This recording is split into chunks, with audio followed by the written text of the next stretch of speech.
Hello, everyone, and welcome to this event on Kosovo and Serbia after the summits, recognition, normalization, or illusion. My name is Edward Joseph, and I welcome you to this event hosted by SAIS Foreign Policy Institute in collaboration with BCSP, Belgrade Center for Security Policy, and KIPRED, Kosovo Institute for Policy Research and Development. We have a distinguished panel of experts today who will speak in a moment. First, I want to thank Marko Drajic of BCSP for his great work in co-organizing this event. And second, let me set this up very briefly for you. So in these 90 minutes, we're going to try to do two things. We're going to try to look inside the box, and then we're going to try to look outside the box when it comes to this question of Serbia and Kosovo. So what's the box? The box is basically around one point, and that is that it's accepted, more or less, that Serbia has the leverage over Kosovo and therefore over the negotiations about Kosovo, and that this creates a dynamic. And that dynamic begun with a breakthrough first in 2013 with the Brussels Agreement, leading to normalization, interim normalization, but proceeding in an effort led by the EU to try to get to a final settlement. This has proceeded through several versions and iterations, including an incremental approach, which saw initial progress before halting, then to accepting the partition of Kosovo. After German opposition, then under the Trump administration, a new approach came towards economic normalization. And then finally, we have the present situation, which we might call shoulder-to-shoulder political normalization. And so we're going to look at that. After last week's meetings in Brussels, we're going to examine where things stand in the EU-led normalization process with Serbia and with Kosovo. And we're going to look, of course, at the question of the costs of this approach. And there are really two major ones. The costs of this approach are, first, whether it can work, or whether the current approach, will leave not just Kosovo, but Serbia as well in limbo, and in that sense, leave the region in limbo. So that's the first question, is whether this approach can work, and what the prospects are for that. And then second, there's another cost.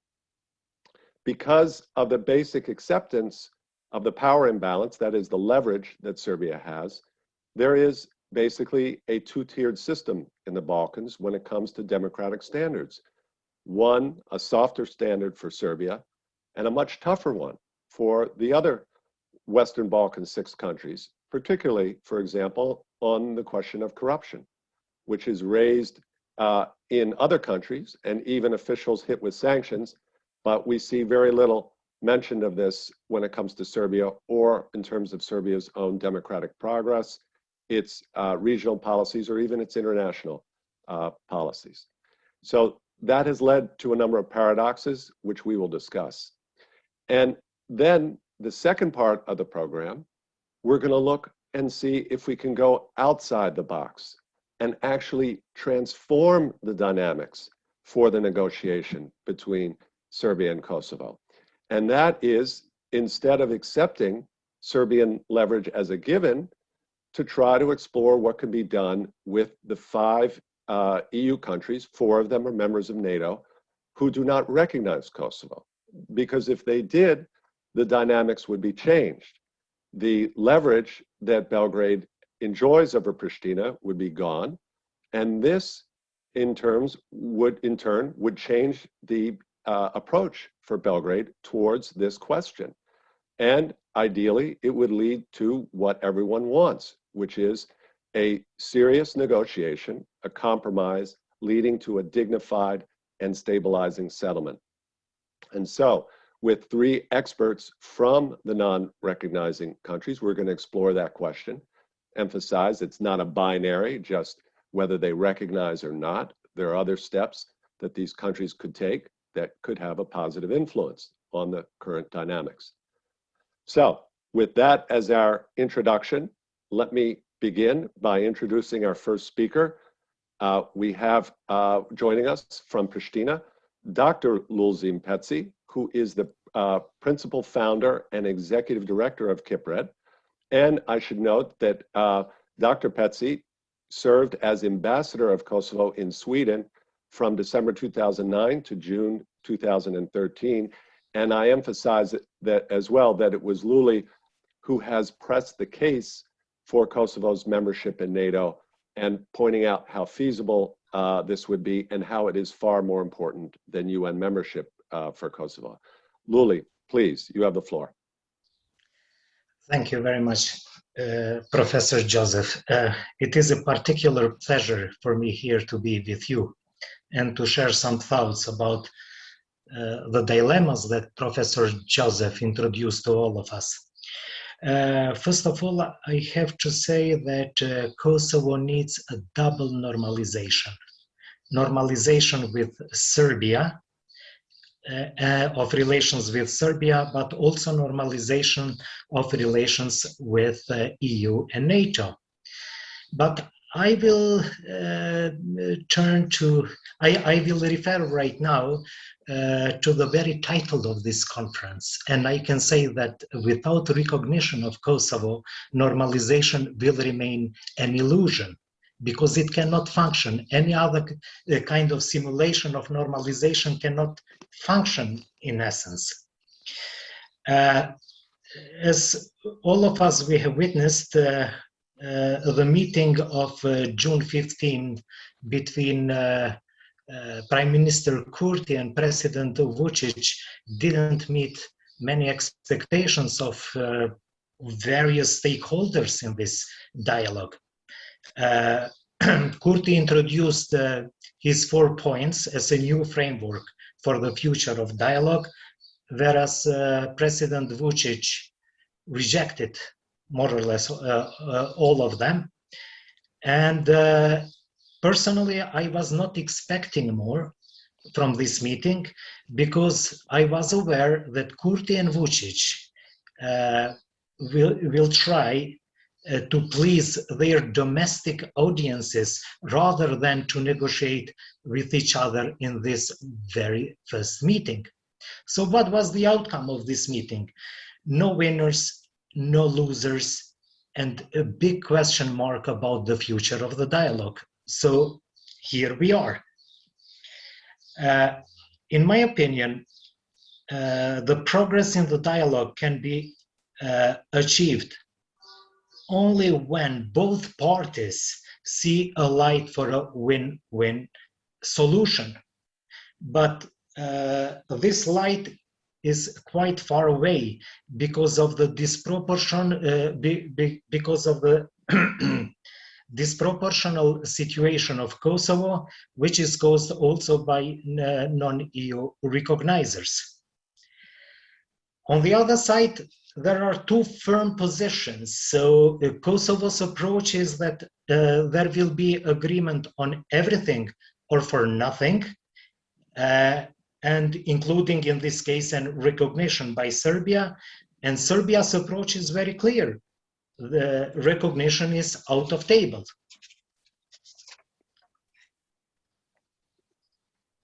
I think that it's important to put a question and to look at it seriously. And this question, in my opinion, is, are currently both parties willing to make a breakthrough in negotiations? Personally, I have many doubts about it. And I think that there are 2 major reasons.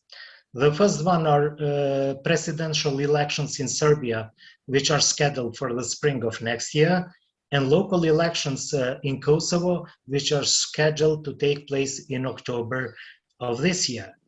I think that both Kurti and Vučić will struggle to confirm their triumphs in the last general elections. That's why they will not be willing to move forward with a dialogue and to achieve an agreement at least until the second half of the next year. The maximum that can be done in this period is, in my opinion, is to prepare a ground for a possible agreement. And and which means that this time cannot be lost in essence, and it can be useful if parties are constructive for it.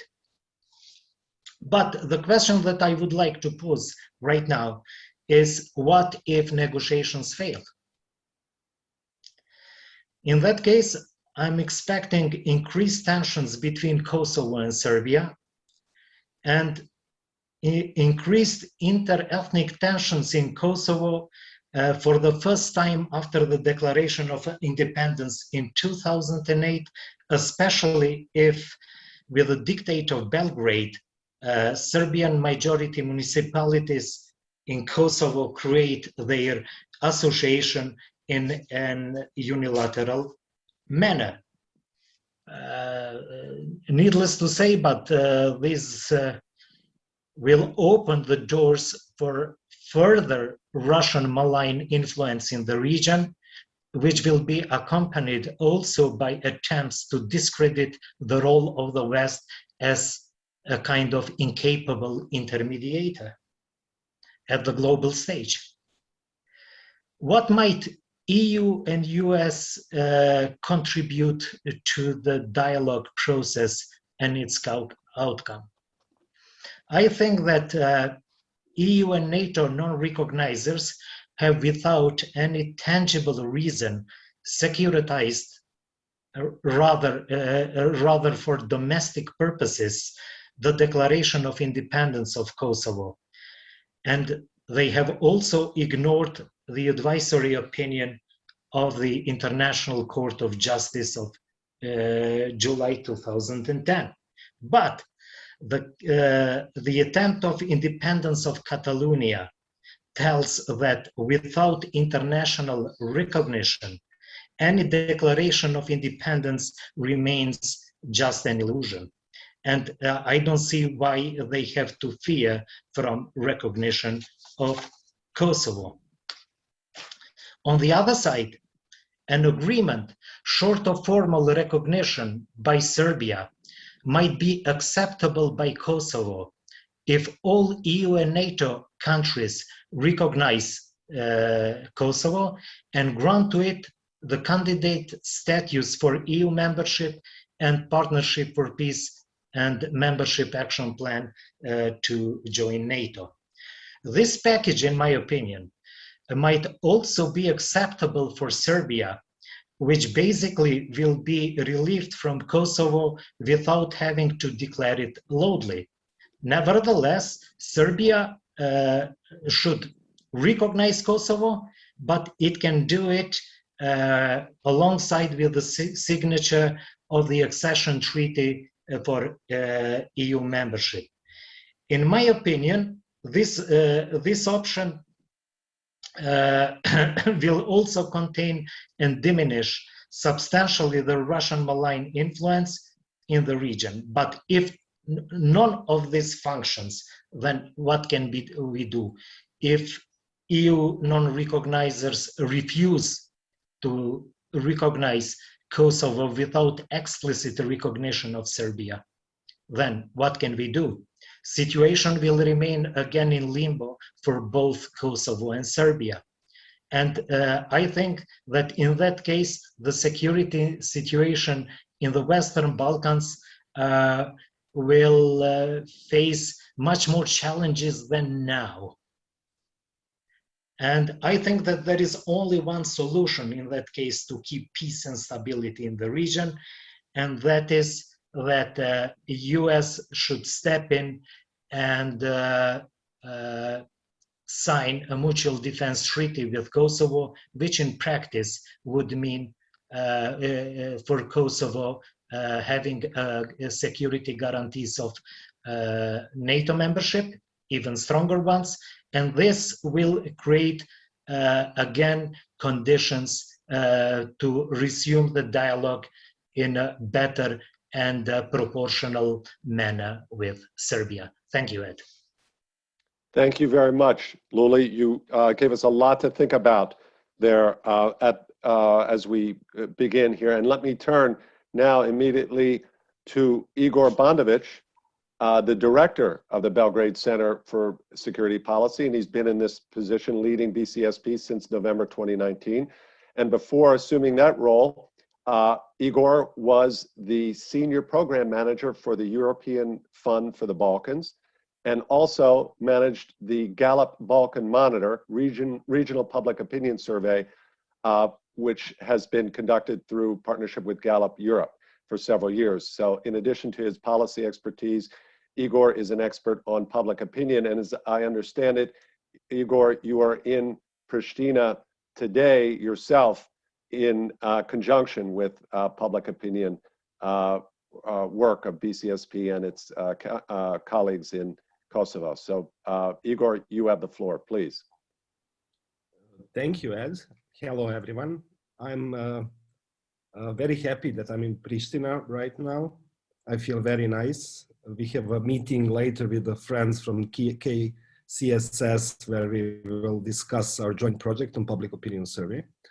But this is not why I'm talking on this event. This is mostly thanks to the Ed, who set this event for all of us, and I'm really appreciating this partnership with SAIS, and particularly with Ed, and also partnering up with Kipred is very, very good experience for us. As for your questions, I think that, first of all, I will start by saying that resuming dialogue is a good thing, because there were a lot of skeptical voices and they were really wondering whether this will resume. Secondly, I think that President Vučić was caught by surprise by 4 points which was proposed by Prime Minister of Kosovo, Albin Kurti, because I think he was expecting that there will be no well, let's say, concrete inputs from his side, because, as you know, at the beginning of his mandate, he was saying that for him, dialogue is not that important and it is not his top priority. And by coming to Brussels with 4 concrete proposals, I think he, in a way, got momentum.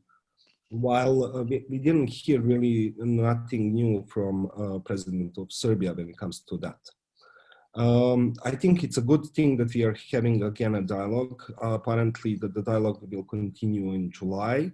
I think the both sides should talk, and they are probably willing to, as the dialogue meetings continue, to be I think more less harsh and more to the point.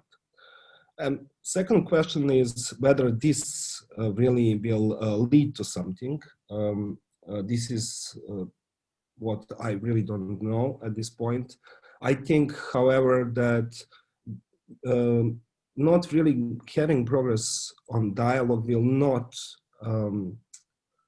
although this is a fear of many of the colleagues, will not worsen the situation in the Balkans. I mean, if we compare what is happening now with the EU enlargement as such, I mean, we are practically, effectively, we don't have at the moment EU enlargement process in the Balkans, but still this is not, you know, putting the region in flames because of that. This is just state of limbo, where we are just waiting, frustrated, something to happen, and nothing is really happening.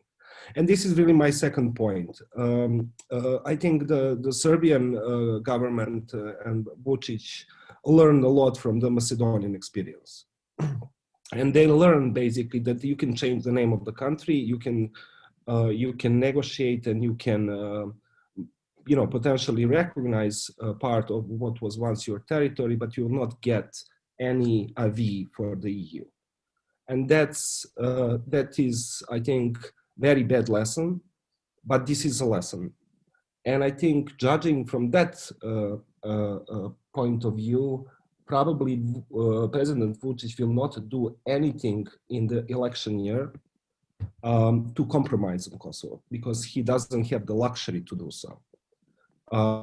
Judging from our public opinion surveys, Serbian society is going in a very right direction, supporting more and more right-wing political parties and populist movements.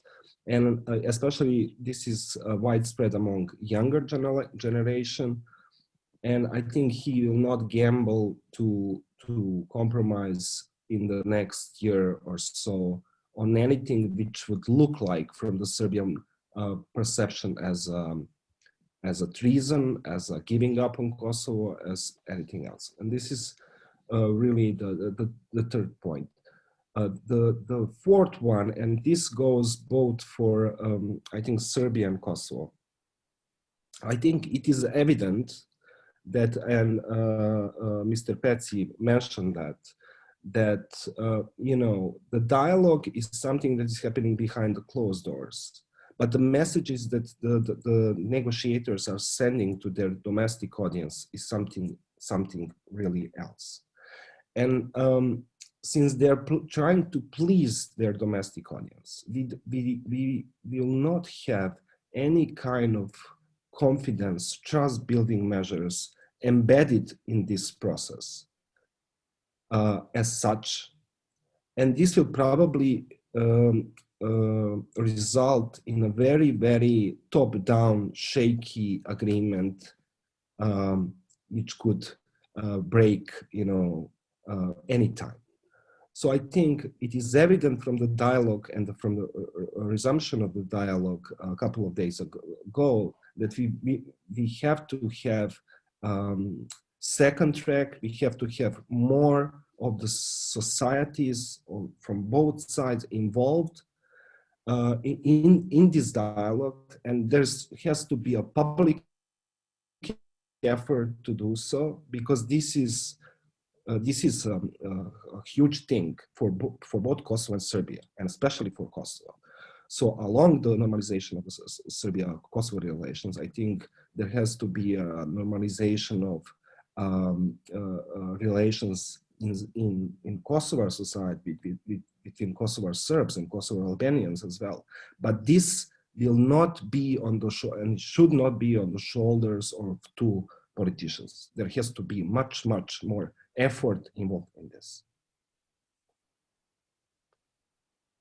Igor, thank you very much for that. And I think the two of you, Igor and Luli, have really framed this situation in a very serious way.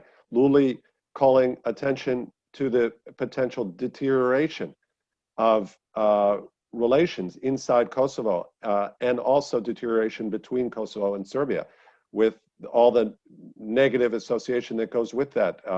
And we know where that can end up, and calling attention to greater Russian influence. And Igor pointing out as well a similar adverse context here, a rightward drift in Belgrade, and raising the question, Igor, very important and interesting one, of how to give more transparency and involvement of society into this process, which is by design, has been very non-transparent. Let me, before we open up with our non-recognizers, let me just point out a couple other things here. Igor, you mentioned rightly so, of course, the case of the instructive example of what happened with North Macedonia, that you changed its name and didn't even, then was not only not rewarded, it was blocked, openly blocked. France came in, and the lesson that Belgrade and others around the region, of course.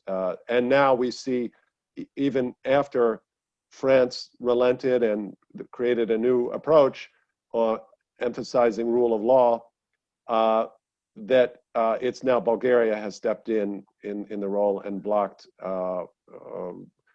North Macedonia in that case. I would just point out one thing here.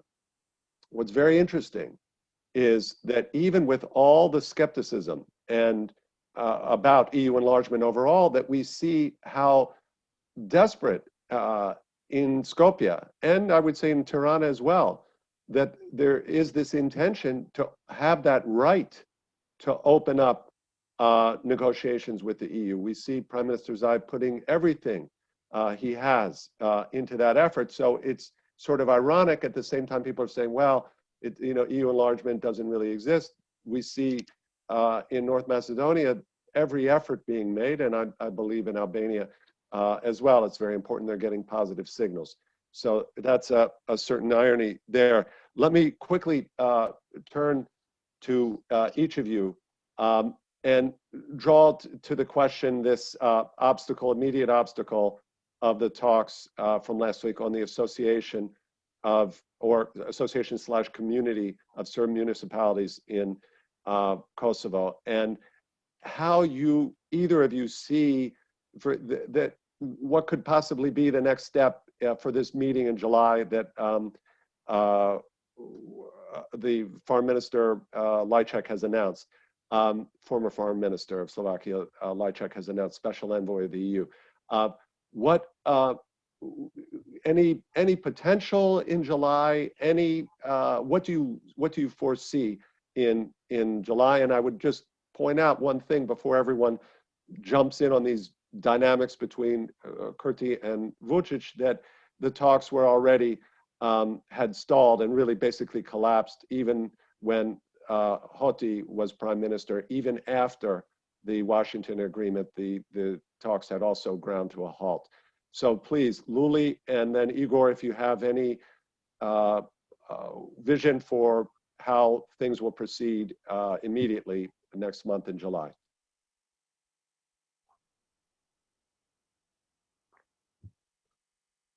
Maybe I can start. Yes. I think there's this approach by Mr. Lajčák that nothing will be signed until everything is agreed, which basically forced the whole dialogue to be at the end overall comprehensive agreement. I think that the most that can happen is they can and they should agree on missing persons. I think that is very important. I mean, the whole legacy of the conflict and legacy of the past is very important aspect of future agreement. And it affects not only the generations before, but also the future generation. And I think this is not so much problematic. In this first round of dialogue, the person who was dealing with this on side of Serbia was problematic for Kosovo, but I'm sure that there can be some kind of a compromise on this. But if they intend to do something, I think this is one of the things that should be, in a way, very important to be solved, and this can cement certain level of trust between the two parties. Thank you, Igor. Well said. Luli, do you have anything to add? Please, Luli, you have the floor. I'm expecting simulation of the dialogue, but not a real dialogue until spring next year. So maybe some minor issues will be proclaimed by EU as a success in this dialogue, but this reminds me the post-2013 phase, when the first agreement on normalization between Kosovo and Serbia has been achieved. So there was nothing substantial. And so this is how I'm seeing situation. I'm not optimistic at all.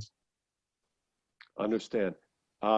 Thank you for that, Luli. And now for that view from inside the box, now we're going to pivot and look outside the box and look at the potential for some evolution among the 5 countries that EU countries that do not recognize Kosovo. Again, it's not a binary overnight decision, but perhaps there's potential for some evolution in there. So first, we're very pleased to go to Bucharest and have joining us Oana Popescu-Zamfir, who is the director and co-founder of Global Focus Center, an independent foreign policy and strategic analysis think tank in Romania.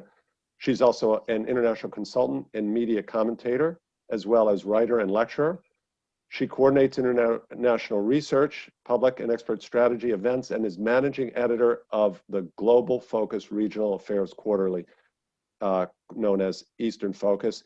Oana had been in position of State Secretary for EU Affairs, also served as Foreign Policy Advisor to the President of the Romanian Senate. Also had been Senior Editor of the Romanian edition of Foreign Policy magazine. Oana, please, thank you for joining us. Thank you very much, Edward. Now, after such a flattering introduction on your side, I kind of feel the need to say all of this is not my fault. The non-recognition, so don't blame me. I'm just the messenger. But let me try to give you a little bit an overview of first of all the reasons for non-recognition on the side of Romania, and then from that try and move on to the perspectives for the future.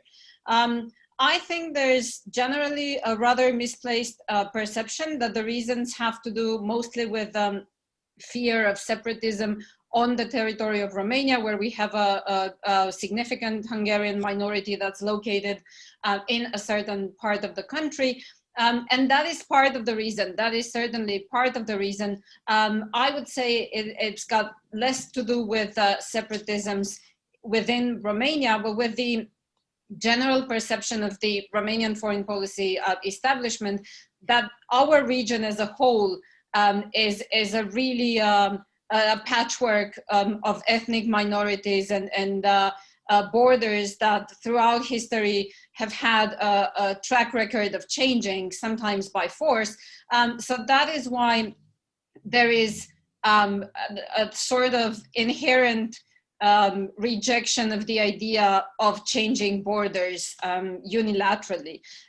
There's clearly some worry about perspectives that in Moldova, which presents a lot of interest to Romania from a foreign policy and security point of view, Transnistria, where we already have a frozen conflict and Russian troops on the territory, might be tempted to secede altogether. But these are all secondary reasons. The main reason for non-recognition is actually a consequence of what I was saying, the view that this is a complicated region. And that is why Romania has always felt that its interests are best served by a very conservative reading of international law, where essentially, even though, for instance, I think it would be far-fetched to make the argument that Kosovo in any shape or form can serve as a precedent for the annexation of Crimea. That hasn't stopped Russia from invoking that kind of pretext. And in a world where we see that we are being attacked, let's say, more with non-kinetic weapons such as disinformation, that actually has real security consequences and consequences on the internal stability of countries, even though it may not be grounded in factual truth. So to sum it up, in a nutshell, the reason for non-recognition has everything to do with this view that's, again, I repeat, quite conservative of the interpretation of international law. Now, moving on from that to the present time, the stance hasn't really changed in Romania from what it's been over the past many years, I think, which is quite open to finding a solution, because the primary interest of Romania is to actually have a stable neighborhood. Ideally, a neighborhood that is at least engaged in a substantive form of association with the EU and with NATO, if not membership altogether. So support for enlargement has been constant over the years, and that is why Romania has kept all avenues open to finding a solution that would allow all Western Balkan states, and including Kosovo, in any shape or form, to engage with the EU and NATO and eventually become a member. Now, that being said, I think the problem that we have right now, and to be honest, I think I haven't really heard anything different in this conversation either, is that I feel that we're in a vicious circle. The arguments are the same as 10 years ago. And I'm going to present a perspective that I think is rather practical, even though it might not go down very well within both parties. And that is, I think it's pointless to discuss the same old arguments that have been discussed again and again, such as why the opinion of the court was ignored and so on and so forth. These arguments haven't worked with the non-recognizers until now. They're not going to work from now on. I remember an episode in 2008, the NATO summit in Bucharest, when Georgia and Ukraine were denied the map, and Mikhail Saakashvili, in the evening before, felt that this was slipping away from him, and essentially made an argument, a very heated argument in Bucharest, that pretty much said, I will kill myself if you don't love me. And he was cautioned by NATO member states that this argument will never work. So saying that the Western Balkans are going to be thrown into instability, or that Kosovo is going to slip into more corruption, more instability because of non-recognition, is really something that's just going to motivate EU member states that are not favorable to enlargement anyway, and that is why we are stuck. It's going to provide them an extra incentive to say, I think you are not ready. Because clearly, if you have not processed the message, the selfish message, if you wish, and unfortunately, international affairs are often selfish. So the selfish message coming from the EU and NATO, we want countries in that will contribute to the general and to the allied security, stability, prosperity, and so on and so forth.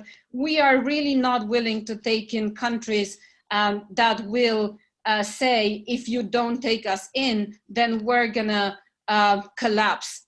So that I believe that where we are right now is, especially after the Prespa agreement, and the fact that this has shown that countries like Greece and North Macedonia can move past old arguments and find new ways of engaging and finding constructive solutions, and in the process, by the way, kind of reveal the weakness on the EU side, which has not responded with the same level of engagement and has not made good on its promises to North Macedonia yet.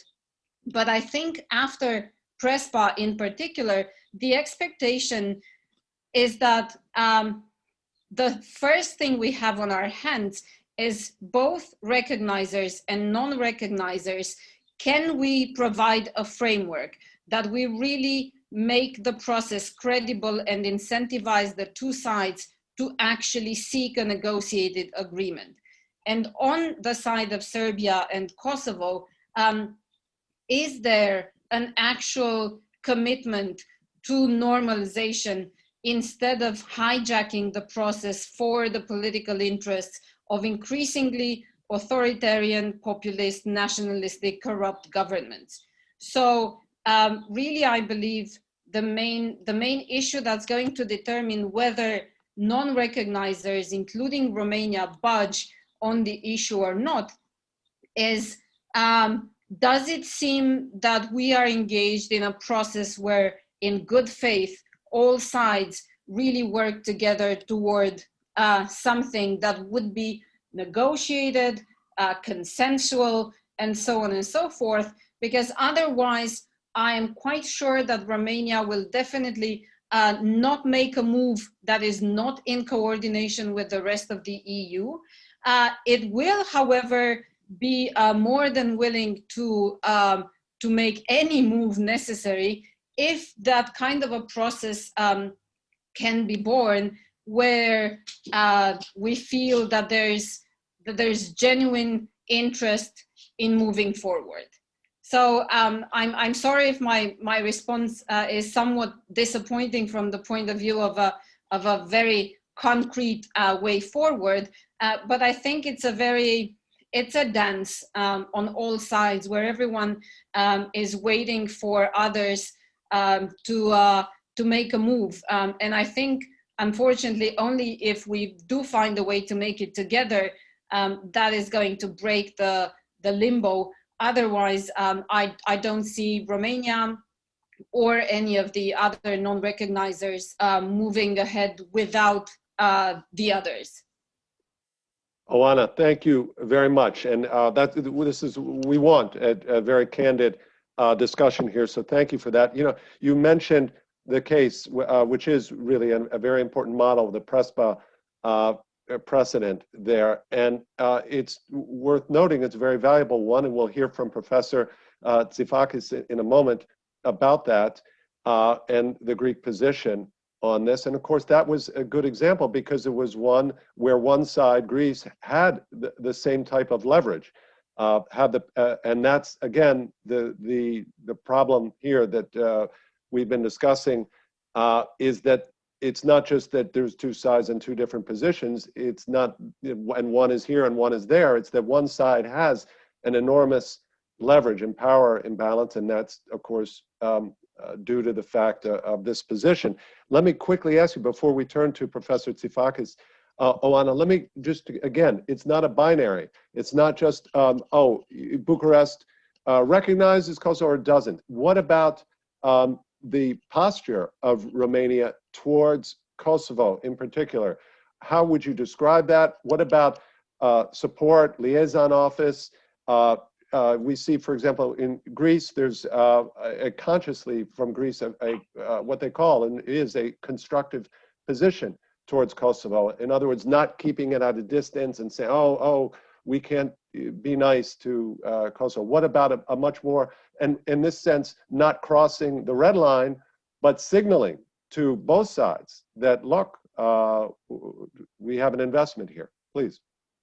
Yeah, I mean, Romania has followed into the Greek footsteps. We do have a liaison office in Kosovo. It's been there for years now.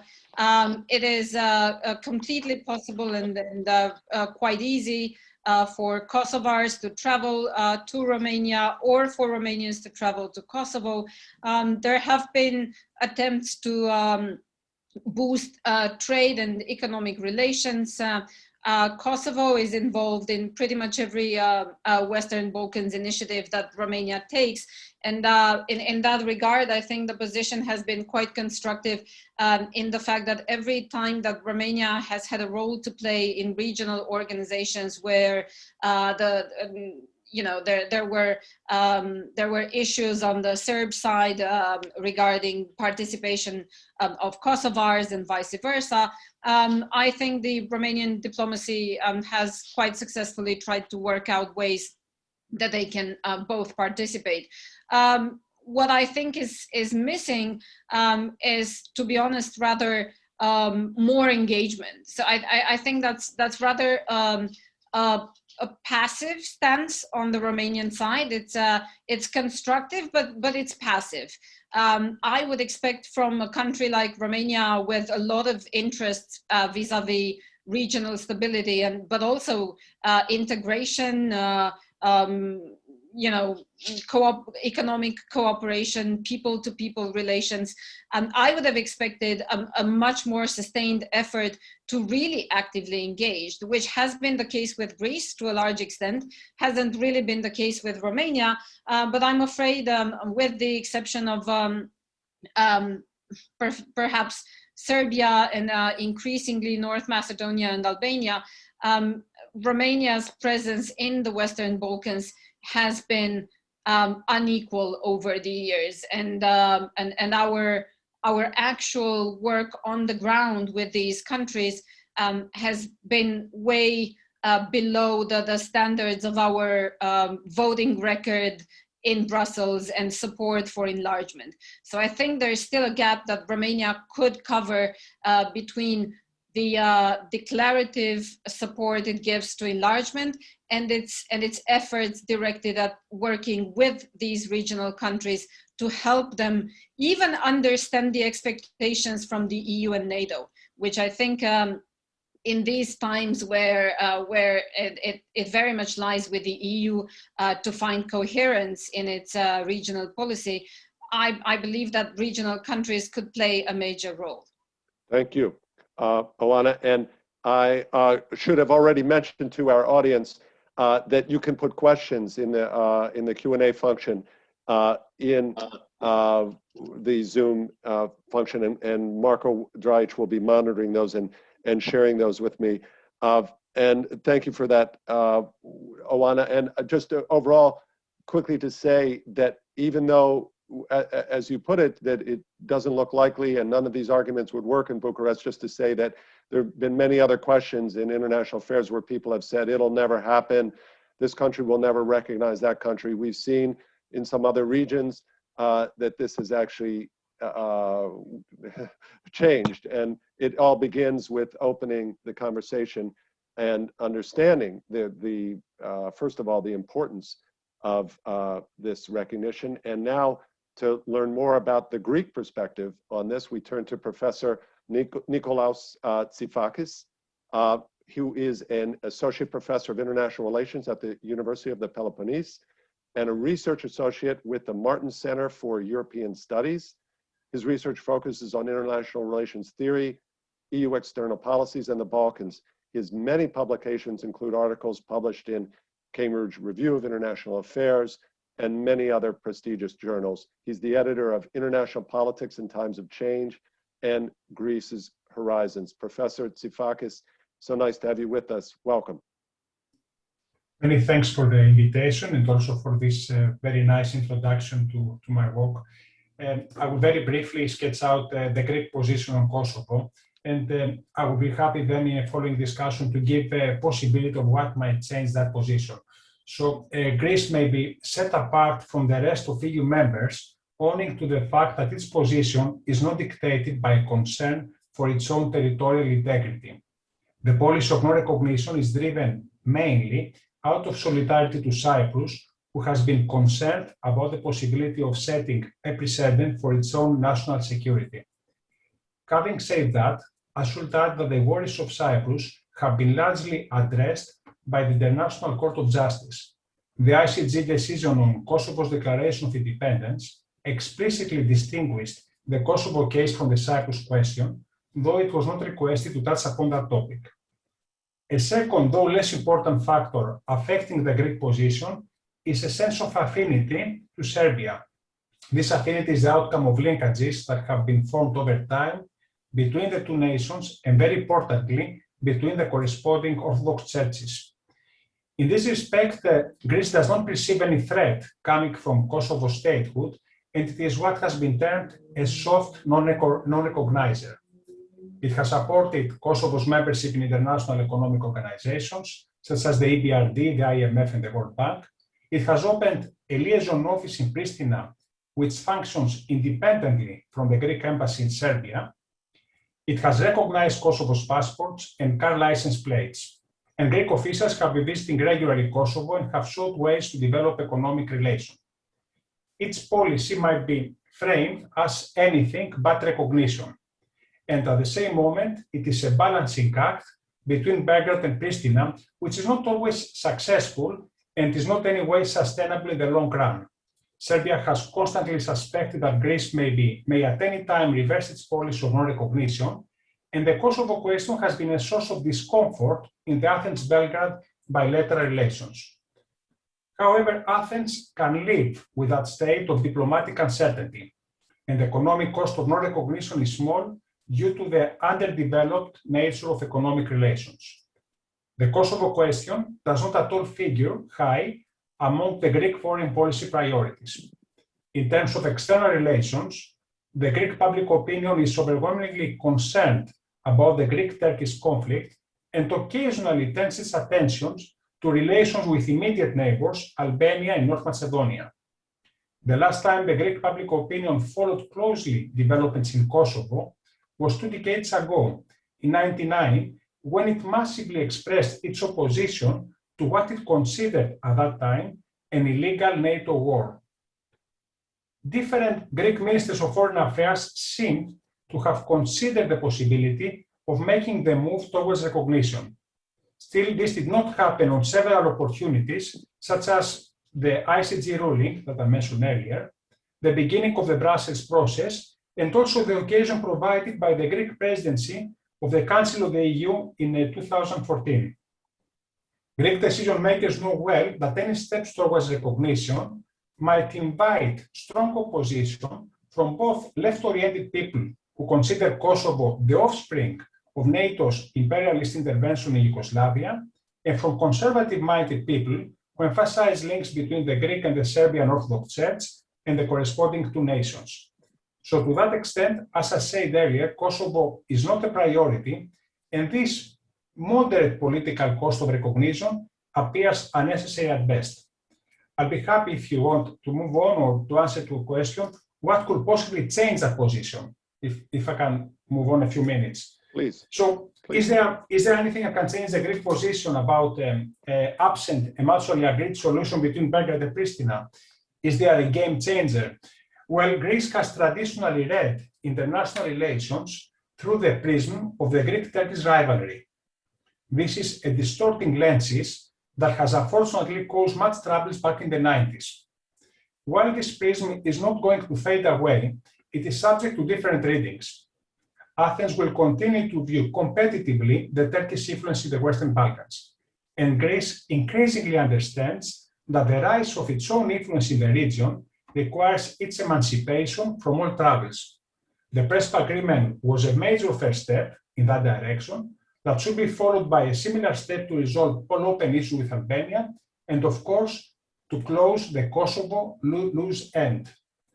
So while Athens is concerned about the impact on Greek-Serbian relations, at the same moment it pragmatically realizes that the very close Greek-Serbian relations have not stopped Belgrade from developing strong diplomatic and economic relations with Ankara.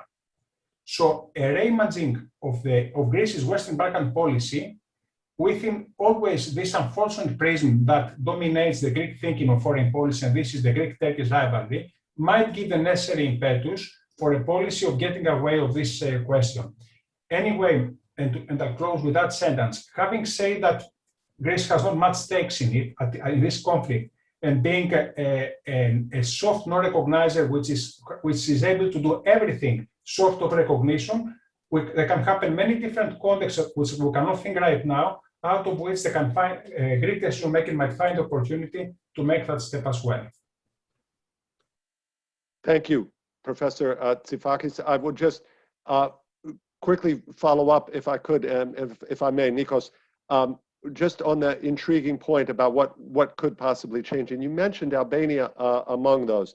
Could you just say briefly how, if there's any possibility of some evolution of I understand it's a maritime issue with Tirana, and is there any way that this could be part of like a package where Tirana and Athens agree on maritime, and as part of the package, Athens recognizes Pristina?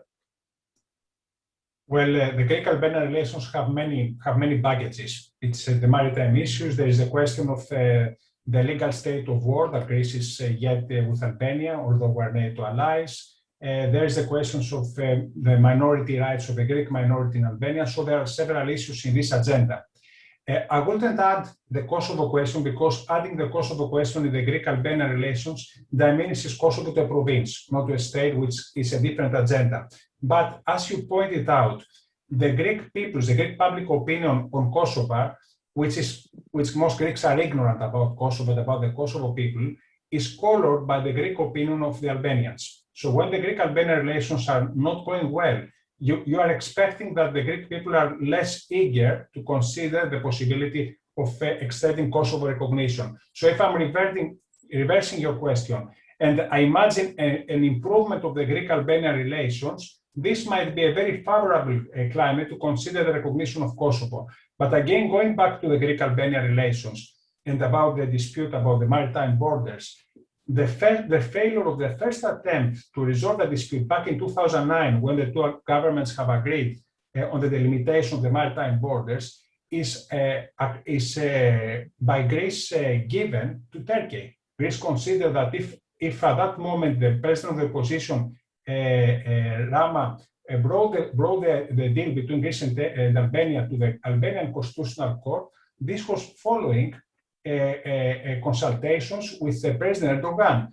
Irrespective of whether it is true or not, it shows how Greece reached the Balkans through the Greek-Turkish relations. And it shows the heavy impact of the Greek-Turkish relations on its foreign policy towards the Western Balkans. That's why if I was expecting to see any change, it might be again through that prism. We saw that change in Greece's Middle East policy, where suddenly we have become very close pals with Saudi Arabia, with the Emirates, with Egypt, and you see Greece evolving into a Middle Eastern country in response to what it considers a Turkish aggression in the area. So I might see a same change taking place in the Balkans, and that might remove all obstacles.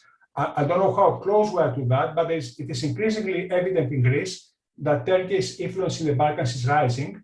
There is much concern about this, and this is no accident that the Greek Minister of Foreign Affairs visited a few days ago Kosovo, trying to develop economic relations within the framework of the non-recognition, which is a very difficult framework. Professor Tsifakis, Nikos, thank you so much for that, and very interesting to remind us of the all-important overarching prism of Greek-Turkish rivalry and the interesting facet of Serbia's own relations with Turkey. And so that's an interesting facet, because one could easily imagine that it would be different and that this rivalry would bring a closer relationship with Serbia, but in fact it seems to be sort of an irritant there to the relationship. So it seems that there is potential there. And now we turn and see if there's any potential on another non-recognizing country. And for that, we're very pleased to join Paul Vila Sariat to join us. And Paul, thank you. Welcome. Paul is project officer at the Brussels-based think tank, the Trans-European Policy Studies Association, acronym TEPSA. He's also a member of the Kosovo Research and Analysis Fellowship, CRAF, from the Kosovo Foundation for Open Society. And Paul is also a policy analyst at the Spanish media outlet El Orden Mundial, where he covers Western Balkans political developments. In addition, Paul has written for other media outlets such as El País, European Western Balkans, and Kosovo, also Kosovo 2.0. And I call your attention to his published work on this very topic in journals and also on the site European Western Balkans. Paul, welcome. Thank you very much, Ed, for inviting me to this terrific panel. I think it's a privilege for me to be here and share with you the approach that the Spanish government has taken towards the Kosovo issue. I think that before giving you a little bit of a summary of what the Spanish stance is, I would perhaps get a little bit into the differentiation that you mentioned before about binary and non-binary, right? I think we should not only speak about non-recognizers, but also about recognizers that have little engagement. So that's why I also like to speak about countries that have engagement with Kosovo and countries that recognize Kosovo, but do have no engagement with Kosovo. So for instance, you have Poland, who has recognized Kosovo and the Czech Republic, but have very little engagement with Kosovo. And at the same time, as Nico was saying before, you have Greece, who is a non-recognizer and that has contributed and has had very substantial relations with Kosovo in a way. So I think that would be good to point it out. Now, I think as Nico and Juana have mentioned, you have this spectrum of non-recognizers that you can definitely not put all of them in the same box, right? Because as Nico was mentioning, you have Greece that has pushed for economic relations with Kosovo, for cultural relations with Kosovo. It has recognized the passport. It has supported Kosovo to join international organizations. And then you have Spain, right? So I'm here, of course, as Juana was mentioning before, I don't bring good news. Spain is the most difficult one, is the one that has shown very little eagerness to actually engage with Kosovo, but not only eagerness, but also to try to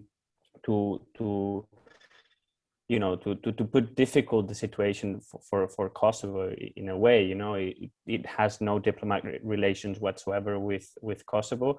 It has avoided any official meeting. To my knowledge, there has been no official meetings.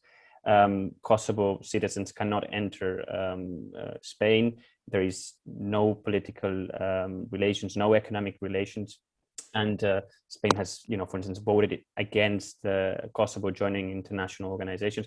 So these are just a few examples of the Spanish position, right? It has been very tough. It has been a very stark position in a way. I think most of you know that this is mainly driven by internal politics, by what's happening in Catalonia and the Basque Country, especially of the fear that, you know, that a unilateral declaration of independence could be replicated by the Catalan independencies or the Basque independencies, right? So that's what made the socialist government at the time in 2008 to take this position of not recognizing Kosovo.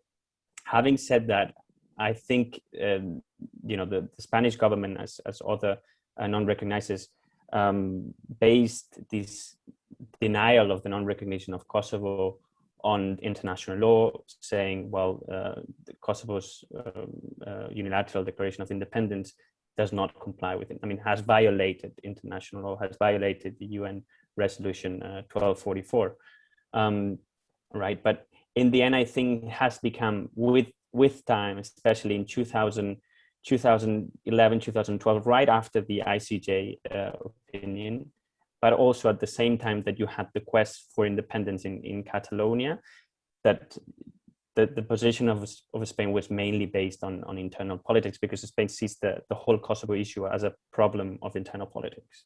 They're scared that this will be replicated within the Spanish borders. And you see that because when there was the quest for independence in Catalonia, you also had the Spanish government at the time, there were the right-wing Partido Popular, that were worsening the relations with Kosovo, both at a national and at an European level, right? And then from there on, what we've seen is a bit of the same. There has been no real or no substantial improvement of the position of Spain. I think we had a bit of a window of opportunity when the socialists came to power again in 2018. We had our current Prime Minister Pedro Sánchez, that was led by in the Ministry of Foreign Affairs by Josep Borrell, the current High Representative, where they tried to open a bit of to see how they could actually improve these relations, right? To see how they could enhance a little bit, right? That Spain will not be seen as, you know, as the country within the EU that is making Kosovo's life to integrate in the European Union very, very difficult, right? And well, I think that there has been no major change. I think you see that, for instance, the Spanish government attended the Zagreb Summit last year.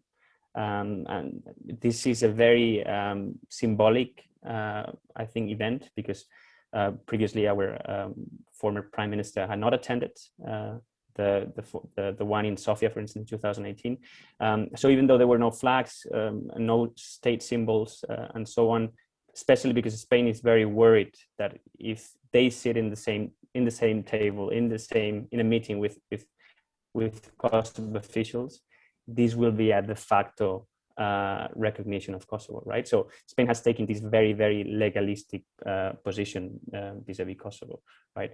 So I think if we try to look at what's going to happen in the next few years or the next months, I think that the Spanish stance has been very firm. I cannot think that this will change in the near future unless there is a mutual recognition between Kosovo and Serbia, by which Serbia actually recognizes Kosovo, and I think these are it's a good development, because up until 2-3 years ago, the Spanish officials would never say anything about what's going on with Kosovo and Serbia. While now you at least have the people in the Ministry of Foreign Affairs that they say, well, if there is mutual recognition, of course we will follow, right? Of course we will recognize Kosovo, because for them the problem is the unilateral declaration of independence. And then, if I may add, on the European level, I would say that Spain has played a very obstructive role for Kosovo. I think if it was not for the 5 recognizers, Kosovo's path in the European Union would have gone a bit smoother in a way. And you see that at very different documents. In a way, I call this Spanish stance at the EU level a battle of semantics, because every single document that has been passed or has been approved by the European Commission or the Council, Spain had to make sure that the status neutral position of the European Union vis-a-vis Kosovo was actually implemented.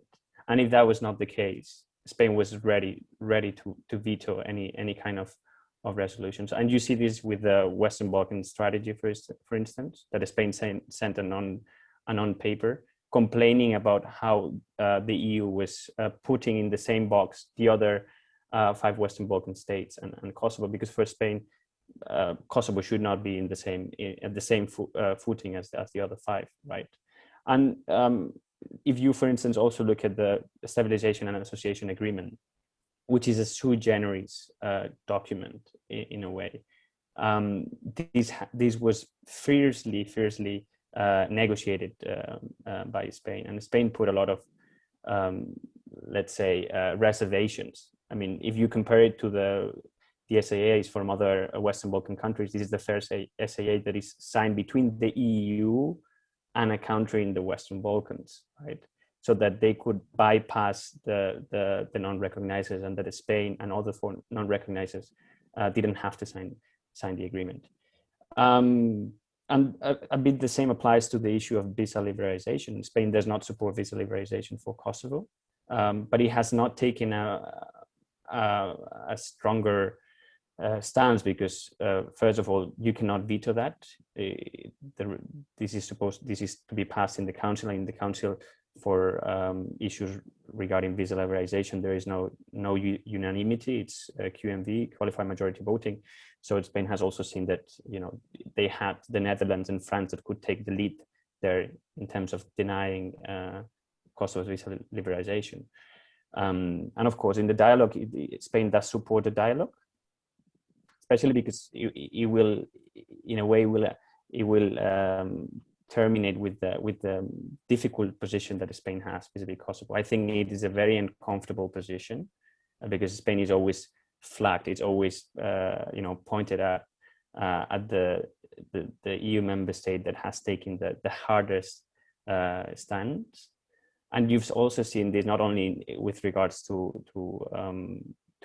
politics at the EU level and at the national level, but also a few months ago there was this football game between Spain and Kosovo, where there were many problems from the Spanish government trying to say the Kosovo football team will not play with this with their symbols, with their flag, with their they will not play with their anthem, and so on. And you had also in the TV that the commentators were not referring to Kosovo as Kosovo, but as the Kosovo Federation Football Club, which was a bit ridiculous. So just to sum it up in a way, I don't think there is a window of opportunity here. I think there was a window of opportunity to move a little bit towards more engagement, similar to what Greece has been doing, and also Romania. But I think we lost that. I think in the last 2 years, where there seemed to be a bit more of opportunities. So unless there is a sign of mutual recognition between Kosovo and Serbia, I think it's very difficult that Spain will change this position. I'll stop here. Thank you, Paul, very much for that. I just want to call people's attention to your article in Southeast Europe Review. your article, Kosovo-Spain relations and the dilemmas of the problem of non-recognition, that in addition to the article on European Western Balkans. And Paul, as with the others, I'm going to come back to you with a question, including one suggested by one of our viewers here. Let me just quickly summarize this interesting presentation by the three of you, where it's interesting. Ioana tells us from the Romanian perspective, it's really about international law and not internal issues or separatism. In Greece, it's not about international law. That Professor Tsifakis pointed out that the ICJ decision satisfied and distinguished the Cyprus case, and it's the entire issue is also heavily influenced by the Greek-Turkish prism. And in Spain, Paul, you're saying, unlike Romania, it is about the internal situation there. And here I'm going to reference a question from one of our viewers and present it to you as well, Paul. In terms of that internal problem, Catalonia and also Basque separatism as well, which it's clear here that the US and presumably every EU country, or certainly the EU as a whole, and NATO as a whole, shares Madrid's concern and wants Spain to remain this multinational democracy. So there's and these positions have been shown in various ways, but would it, again, not just the binary, but in terms of evolving the Spanish position towards Kosovo, which itself would be significant, could the US, in conjunction with the EU and even NATO or its partners, European partners, present some posture of support to Madrid and even a signal to Barcelona about attempting to exploit the Kosovo issue, which in your writing you've alluded to? Is there any of this that would be welcome in Madrid and seen as supporting, as the US should, Spain's interest here and against separatism? So, Paul, is that at all possible and welcome, and would it have an effect? Yeah, I mean, I think the main issue is that Spain has never publicly said that the problem why we don't recognize Kosovo is based on internal politics, meaning on what's happening in Catalonia and the Basque Country, right? It's always based on international law. We think that the unilateral declaration of independence did not comply with international law. And of course, Spain cannot say we don't recognize Kosovo because of internal politics, because in a way it will be putting Kosovo and Catalonia and the Basque Country at the same level, right, at the same footing, which these are very clear, very different cases. I mean, I don't think I have to delve into the difference between these two cases.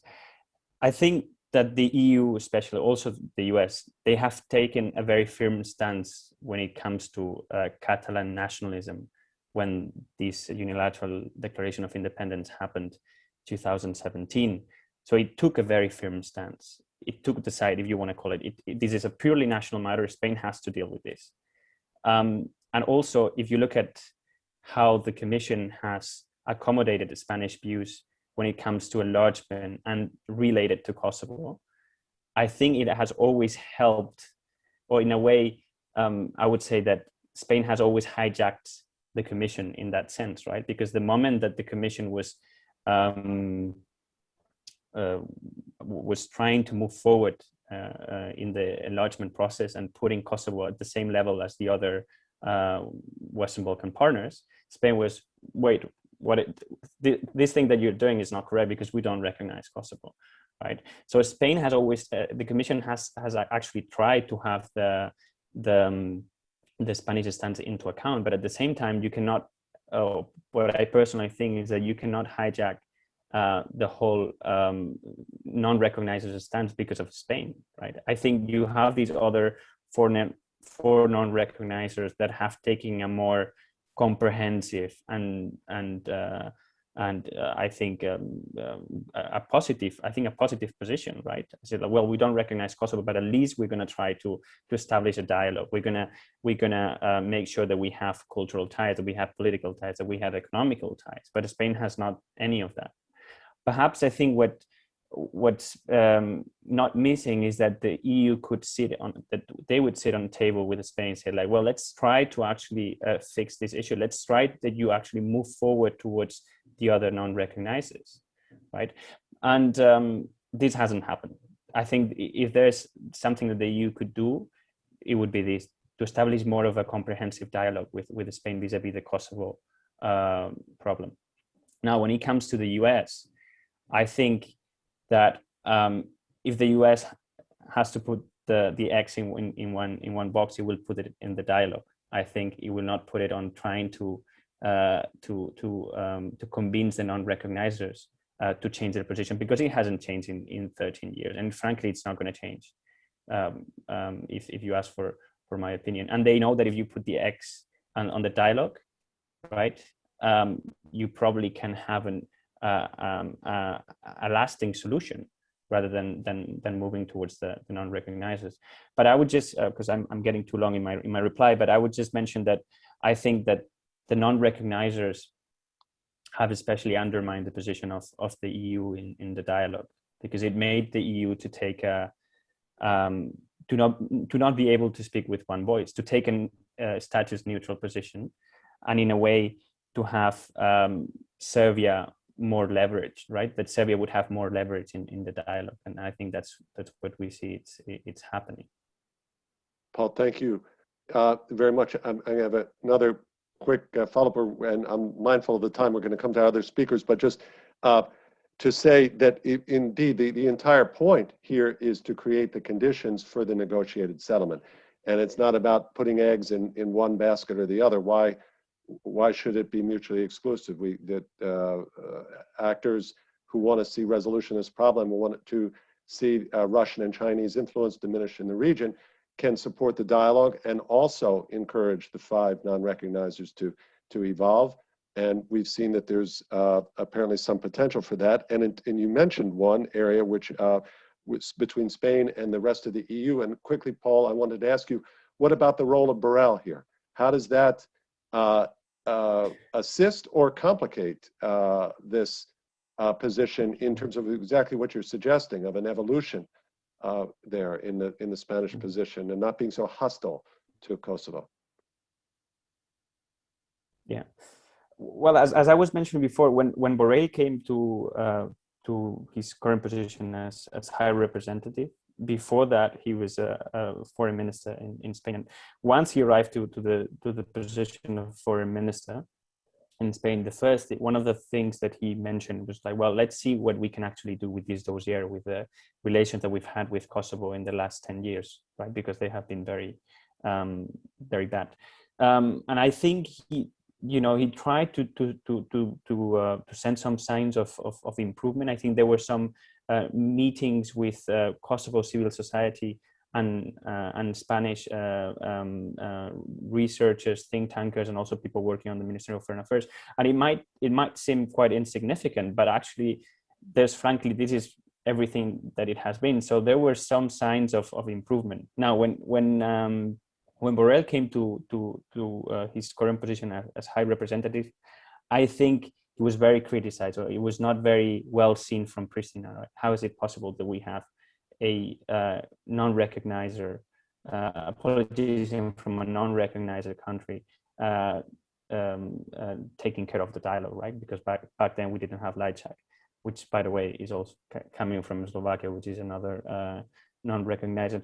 And I think it has in a way contributed a bit to soften the stand. As I said before, nothing major, but I think that the fact that we had Borrell there also contributed to have our prime minister last year sitting in the same, well, I was going to say the same table, but it was an online meeting. The Zagreb summit was an online meeting, right? But I think that contributed a bit. In the last months, there's also been rumors that Spain would open a liaison office in UNMIC, similar to the one that the Chinese and the Americans have in Pristina. But again, nothing has been confirmed, and they say that this has all been done thanks to Borrell. So in a way, it has contributed a bit to soften the Spanish stance, replying to your questions.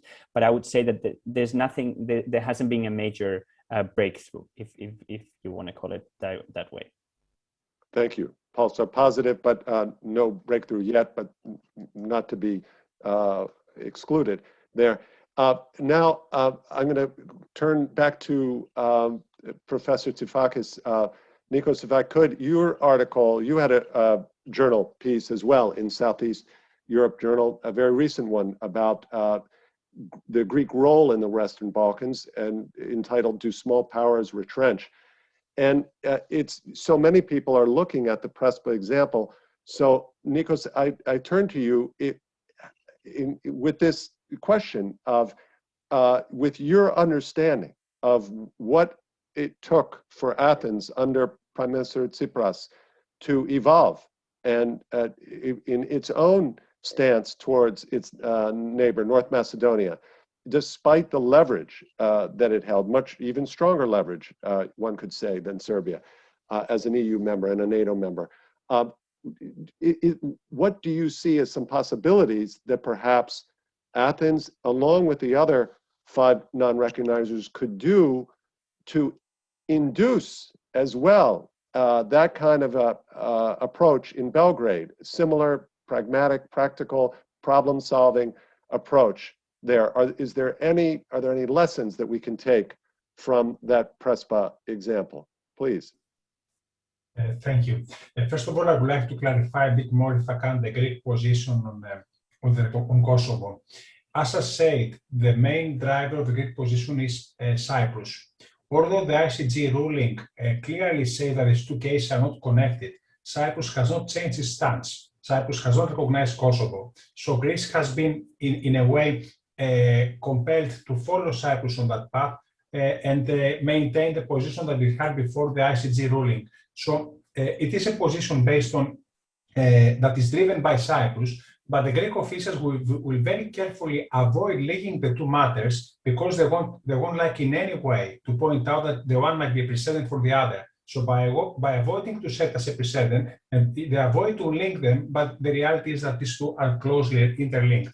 Now I'll go back to the Prespa agreement. The Prespa agreement was a success story because both of the countries had leaderships that they wanted to resolve the dispute. It is one of the rare cases in the region where the solution was not imposed or brought in front of them by the international community. This is, although there is a UN framework of talks, this is not, the talks were driven by the Ministry of Foreign Affairs of the 2 countries themselves. There was a strong incentive. North Macedonia wanted to unlock its EU perspective. Greece wanted to stop this diminution of its influence in the region that has culminated from the economic crisis to the migration crisis. So Greece wanted to exit and to return to the Western Balkans as a player, as it was in the first decade of the new millennium. So there was a positive momentum. There were leaderships that were eager to resolve the dispute, and there was a right moment. I don't know if we have again a right moment between Pristina and Belgrade. I'm much more pessimist here, because what I'm seeing is that both leaderships are using the dispute for their domestic legitimacy. And if I speak precisely for Serbia, having open, as it's in a more advanced stage of EU accession as opposed to Kosovo that lacks recognition, by having opened the Kosovo question, President Vučić thinks that he's not accountable for the deficiencies in the rule of law. So having to deliver on 2 priorities by setting forward the Kosovo question and supposedly or pretendingly negotiating but not resolving it, he thinks that he can simultaneously maintain his current state of rule of law. So there's a different context, different type of leaderships, and different set of priorities. The common point which I might see is, and this is why I agree that the recognition can help a lot, is that in the case of the Belgrade-Pristina relations, the resolution of the dispute is not linked to EU accession, not in terms of time. The time is far away. The EU accession will come after a decade or so, or later.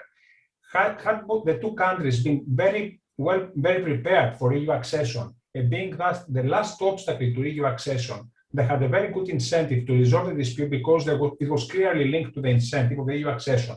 So now the two countries are requested to resolve the dispute, to assume the political cost, while the benefit of the EU accession, if we think that this is the main benefit, will come at least a decade later. So there is a problem of a time lag in the resolution of the dispute in comparison to the EU accession.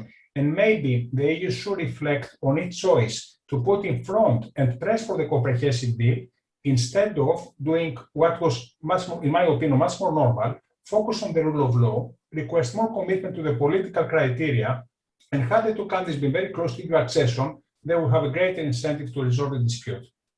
I mean, President Vučić can't even claim that he trades Kosovo for EU accession because the other will come much later.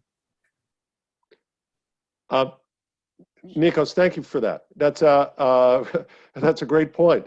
And you remind us that because of this imbalance in leverage, that Belgrade has gotten basically a free pass on rule of law and on democracy. And this is a very interesting point. By unblocking that and unlocking that and stopping the free pass to Belgrade on rule of law and other democracy criteria, you could actually enhance the prospects for a settlement of this. And presumably there's potential in Pristina as well. The government was elected on an anti-corruption and jobs and justice platform, not on a nationalist platform.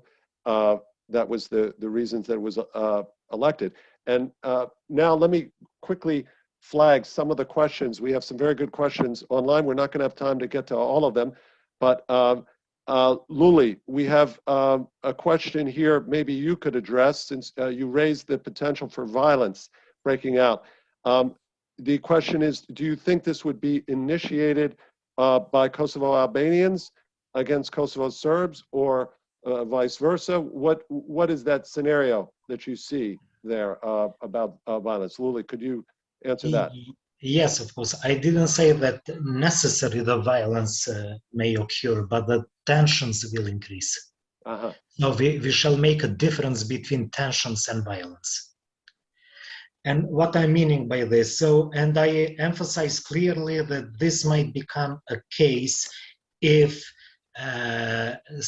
municipalities with Serbian majority in Kosovo declare unilaterally, without the consent and of Pristina, and of course with the directive of Belgrade, their association of municipalities.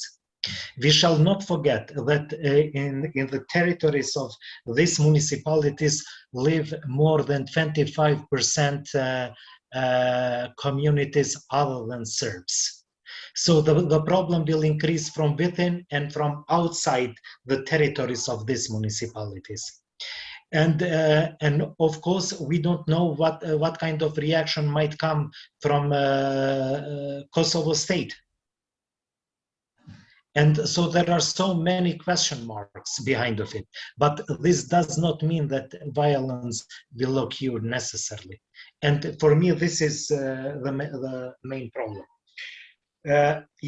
So I would like also to say in one thing, if you let me, just a minute, Please. Because I did like to respond to Oana. Kosovo may become, if Kosovo becomes developed like Catalonia, and with the rule of law and the state, functioning state like Luxembourg, I doubt that Romania will recognize Kosovo because it has no interest to recognize it under current circumstances. And this is not the changing of mind of Bucharest doesn't depend from the messages that are coming from Pristina. The changing of mind of Bucharest may come from bigger EU powers and United States. Pristina has no leverage to change the position of any non-recognizer, not a single one. So I would like to clarify this. There was also the discussion about how to enhance relations between Greece and Kosovo. I think that Greece can do one thing which might be very important in this policy of conducting relations with Kosovo under the mantra everything by recognition. First of all, Greece can accredit its liaison office within the Foreign Ministry of Kosovo and can do the same with our trade office in Athens based on the Vienna Convention on Special Missions, which provides opportunities for countries which have not recognized each other to establish diplomatic missions in their respective host countries. So Greece can move with this. And this can be done also and by Romania, which has a liaison office in Pristina, and Slovakia as well. The case of Spain might be a bit difficult, but in Spain, I think it's high time to change its position, because in the end of the day, I don't know how the mediation of Borrell and Lajčák can be understood in Pristina if their home countries are not willing to make a single step towards normalization of relations with Kosovo. Thank you.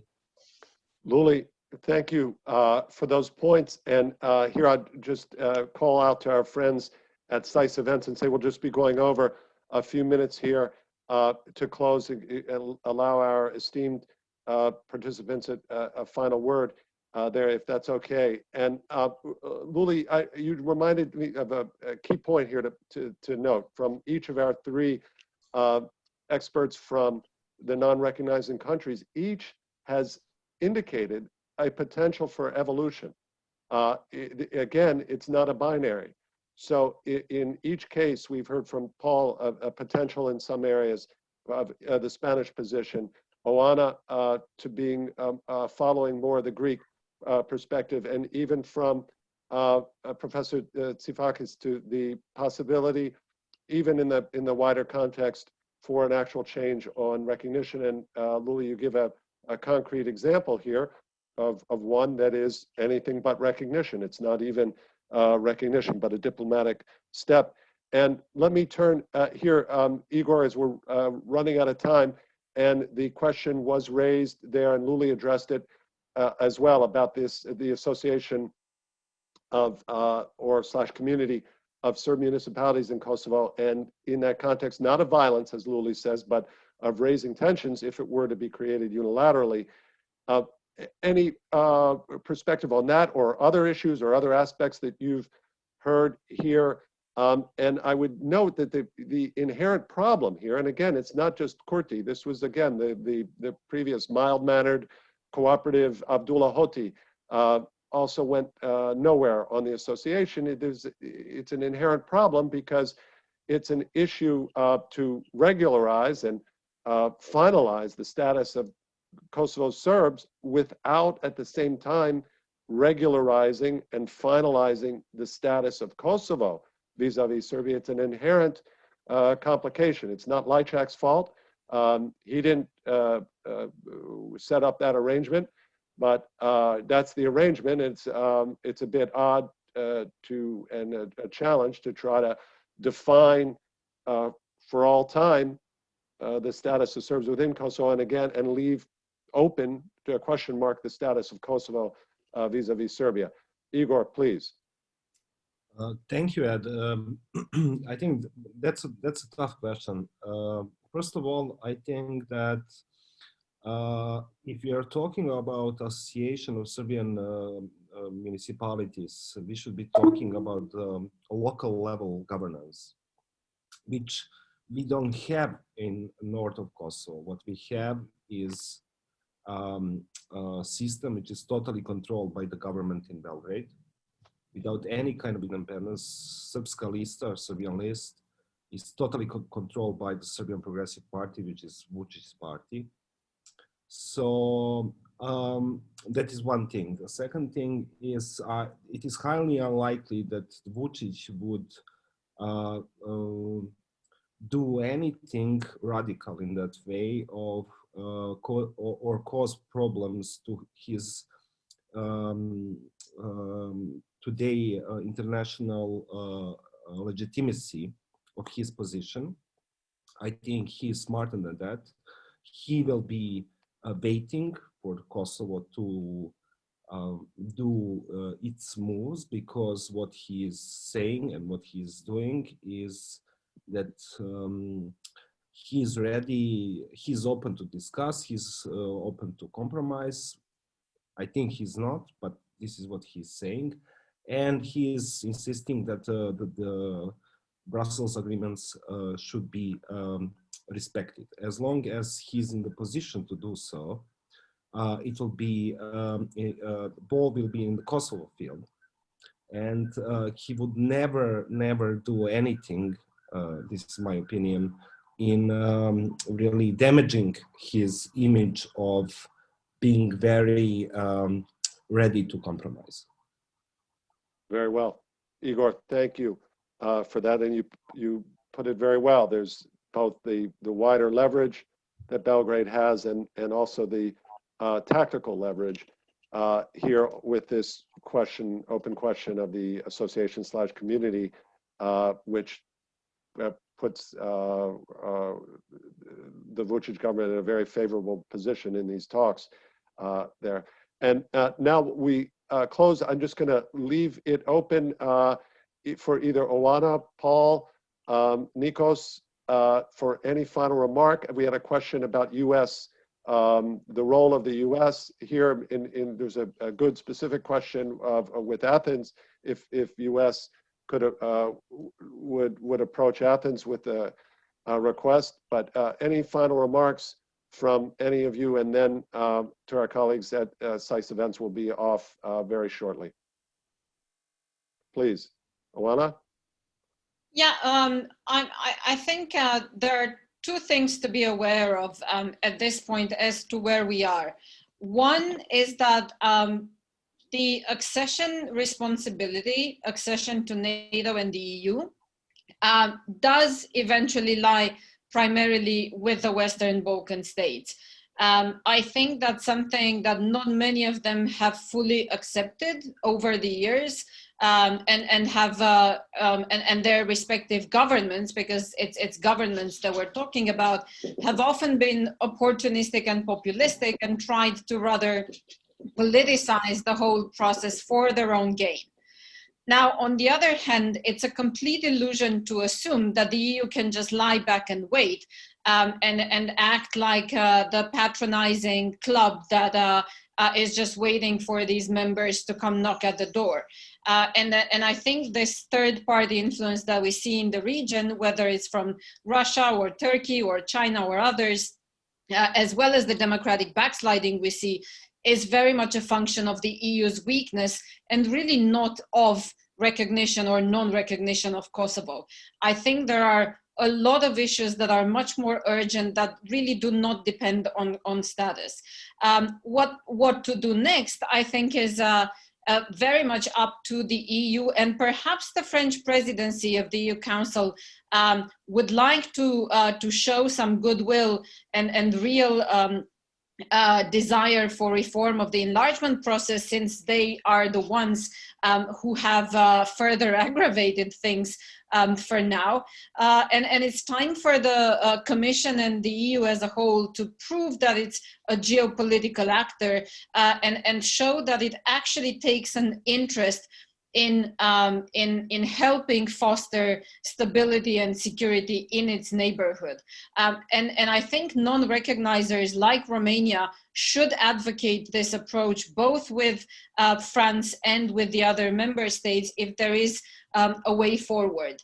Other than that, on the Western Balkan sides, really, because this answers one of the questions that I see were posed, I'm afraid the answer is rather painful, but the only way forward, given the circumstances now, is for both Kosovo and Serbia, or either one of them, to focus on domestic development and show commitment to reforms, be as constructive as possible in its relation to the other, very much in the spirit of the Prespa agreement, if you wish, and thus kind of leaving either the EU or the counterpart in Pristina or Belgrade in offside, so to speak, and showing that they keep their side of their part of the promise, and it's the other side that's really not keeping it.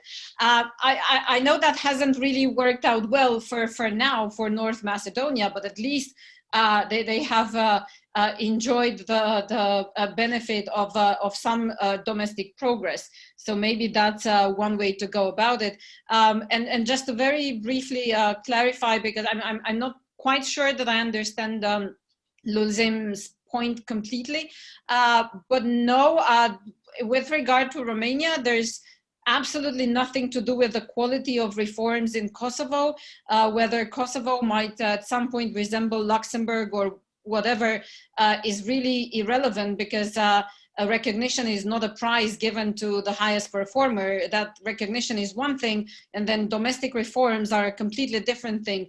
As I was saying, Romania's non-recognition comes out of a principle, and it's got to do with the reading of international law, not with the quality of reforms in Kosovo, because other Western Balkan states are in a comparable situation. And also, I'm afraid pressure from the US and others is not going to work, because over the years, there has been tremendous pressure from the US and from EU member states that are recognizers for Bucharest to change its stance, and it hasn't happened. So there is, I'm afraid, really no shortcut.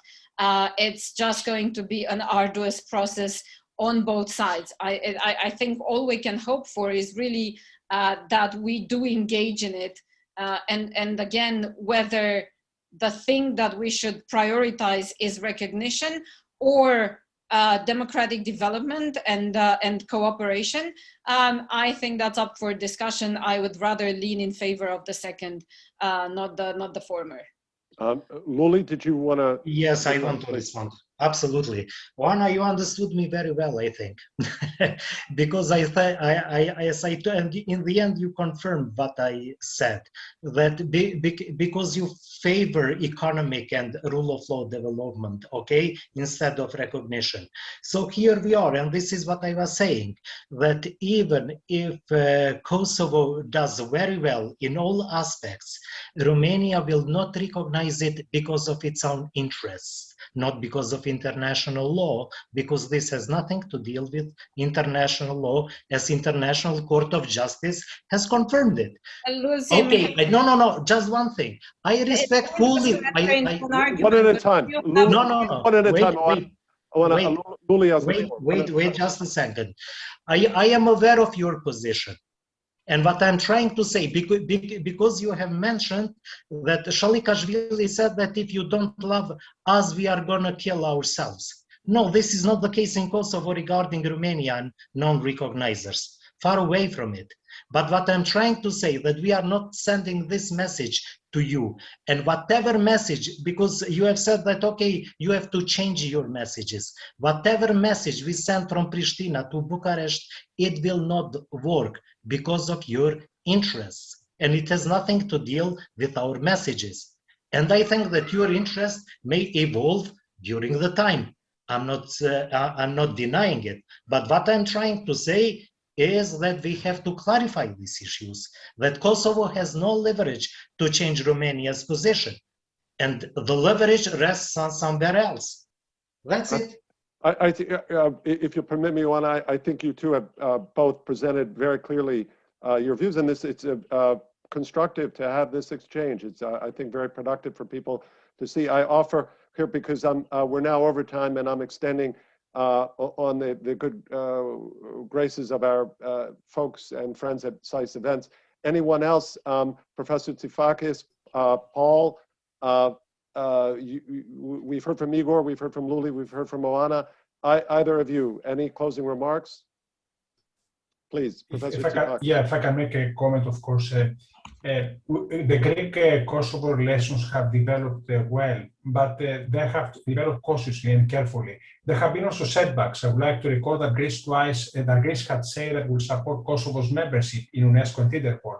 And finally, Greece failed to keep that promise, and to Kosovo it cost that membership, which means we have to take cautious steps to build these relations. It's not so easy within the framework of non-recognition. Arm twisting is not going to help. There has been enormous pressure on the Macedonian question for 3 decades. This is much more making solid the position of leadership domestically than the other way around. And the arm twisting on Kosovo and pressure on Kosovo has been exercised, for instance, by the European Parliament, that every single year repeats to the non-recognizers, do eventually recognize Kosovo. And this is something that the 5 countries have not taken care. Having said that, it is a burden for Greece. And I will just recall an unfortunate moment for the Greek diplomacy, and this is back in 2018 with the previous government of Syriza, when there were discussions about the land swap. Greece had said that I'm against the change of land of borders, but if you reach a mutually acceptable solution, so be it, which is of course a very unfortunate position, but was showing their desperate of getting disengaged from this dispute, because it has been an uninvited problem, which is not with a neighboring country, with common borders. And I think all 5 non-recognizers feel somehow, locked in it and seeking for a way out of this dispute after all these years. Thank you, Nikos. And we didn't have time to address it, but the one element here we haven't discussed is if one of the 5, perhaps Athens, were to actually recognize Kosovo, what impact would that have? We don't have time to discuss that, but we should keep that in mind as we think about this. And again, this is just an opening of this talk. Paul, would you like to make a closing remark here? Please. Yeah, let me just jump in here, and I'll echo what Luli said about the leverage. I think the leverage about non-recognizers is no longer in Kosovo, but in the 5 non-recognizers. And to end up on the Spanish approach, I think that very little is going to change in the next months or next couple of years, and unless there is an agreement, a binding agreement between Pristina and Belgrade, especially because, as I mentioned during my first intervention, I don't think that there are big interests, both politically and economically, from Madrid in the region. So if there is something that's going to change from the Spanish approach vis-a-vis Kosovo, is that perhaps we see a little bit more of engagement. But for sure, this is not going to go, or it's not going to be at the same level as what Greece has done. So, well, to end up on a perhaps pessimistic note, I think the way out for Spain recognizing Kosovo is on the dialogue in a binding agreement between the 2 countries, and looking at what happened last week in Brussels, I see that both Kurti and Vučić have very completely different opinions on the dialogue and how they envisage it. So I'm afraid that we will continue with this status quo. Thank you. Paul, thank you very much. And this is, Paul, what you and Nikos, Oana, Luli, Igor have done today. This is exactly what we had hoped for, which is a candid, an expert assessment of where things stand and the product of this, even with the difficulties. And also, I should say, some of the opportunities that you 3 have underlined. And again, I emphasize that each of you has indicated a concrete opportunity for some evolution in policy, but even just opening up this discussion and pointing it, as Paul, as you just pointed out, that the leverage is in fact with the 5 non-recognizers, not with Kosovo, is important. And Nikos reminds us also the overarching importance of rule of law in all countries across the Western Balkans, with no exceptions, with no exception for one country, simply because it has leverage over another. So here, again, thanks to our distinguished panelists today, and thank you for joining us. I'm Edward Joseph from Washington, D.C. at Johns Hopkins SAIS. Thank you very much. Have a good day.